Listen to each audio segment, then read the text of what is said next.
Hello everyone, it is time for another Bevins Bricks City update.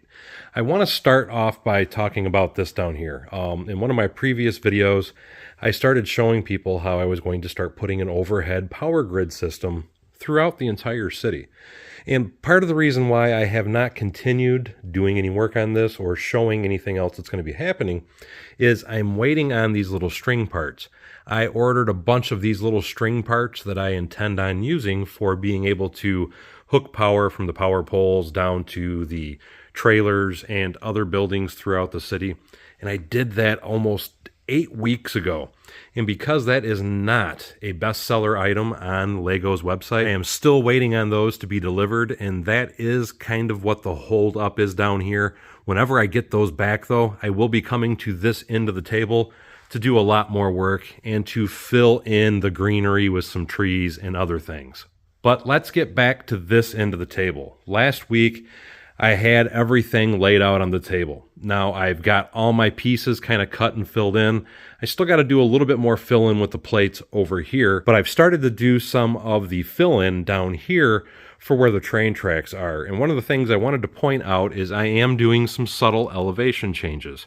And I like to bring this up all the time because people constantly ask me, how do you do elevation changes? And this is a great example of that. I do every 16 studs, I will change the height by 1 plate when I'm doing an elevation change. And then I just lay the track down on top of that.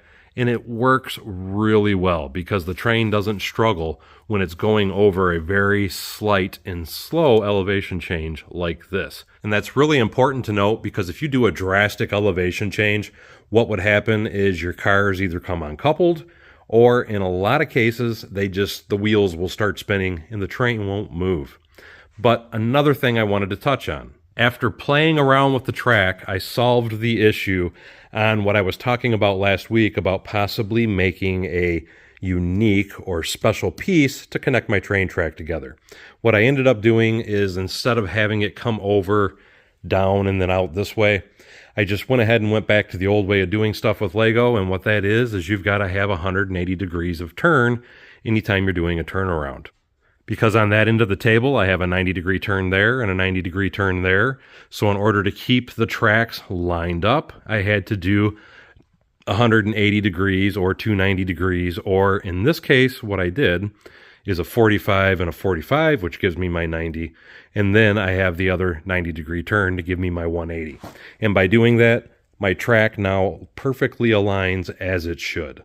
Now I want to give you some insight as to what I plan on doing for my layout. Over here, I'm going to be doing a small subdivision.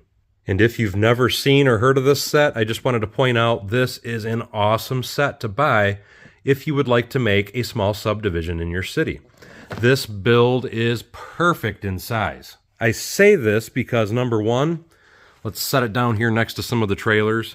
It is obviously bigger than the trailers, which the houses in my city should be. So we're trying to keep things on scale. And it's just small enough that it's smaller than my smallest buildings on Main Street, which to me, houses throughout a subdivision in the Lego City should be smaller than the businesses you have on Main Street. Because I liked that set so much, I've built a total of 3 more houses. Now I'm looking at probably building maybe 6 or 7 more in that particular size, maybe not that many. But my thought is, on this end of the town, what I'm going to do is put one street straight down the middle here and put houses on either side of the street. Then over here on the other side of the train track, I thought would be the perfect place to put in a small town church. And to do that, I've built this. To give you some quick information about this church, this is a design that was originally designed by Bay State Bricks. It's somebody that I communicate with and follow on Instagram. And I loved what he did so much, I wanted to mimic it as close as possible.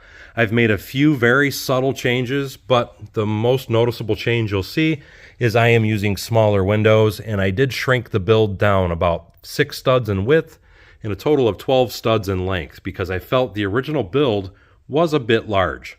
And this is a great time to point out, this is an amazing use for masonry bricks.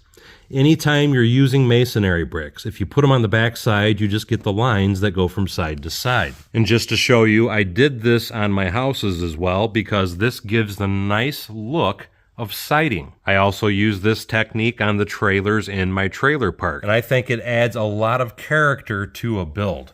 Now, the inside of this, I have not done anything with yet, but I do want to point out you can see the stained glass windows that I sell on my website, because I do fully intend on illuminating this.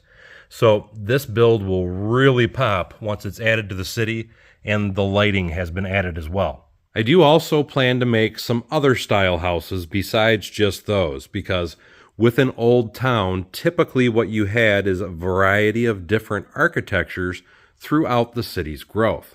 So this is my downtown Main Street. Somewhere close to Main Street, I'm going to put some small Victorian-style houses, and I'm probably going to locate those within the vicinity of the church. I'm thinking another street right here with a few Victorian homes. And then over here, I'm kind of considering putting in a small high school, because you gotta have a school in a Lego city. Over here, once I get some more of the fill in, I'm going to be putting in a parking area right there. And then right here, I'm going to be putting in a new factory. And this is the factory that I've been working on. This is modeled after a Walthers model, HO train model. And I really liked the look of it, and I thought this would look great in my Lego city. Something real quick to point out, these printed roof pieces are available for sale on my website. And this will be the new home of this building. Now, to bring up texture like I did on the church, I did something different with this particular build. I did use masonry bricks in spots where windows or doorways have been boarded over. But because I have an absolutely huge, and I mean huge, surplus of 1x2 and 1x1 plates in dark red, I decided to do this entire build with those plates. And yes, it took a long time, but it gives you a nice natural texture of masonry brick on the building's exterior. And even though it did take a long time, I feel like the finished product is really worth it. The worst part about working with dark red or even dark reddish brown is if you have older pieces like I do, a lot of it crumbles as you're using it. And I was getting frustrated while I was building this, but what I ended up doing is I decided to have a little fun. And when bricks broke, like you can see here and here, I went ahead and left them on the building because I thought it added some unique texture and character to the side of the build. So a fun note is don't throw away all your broken old pieces. Try and recycle them and put them on builds to give them some unique character. Anyway, that's all for this week's City Update, guys. Hopefully we'll have more next week, and we'll see you next time on Bevins Bricks.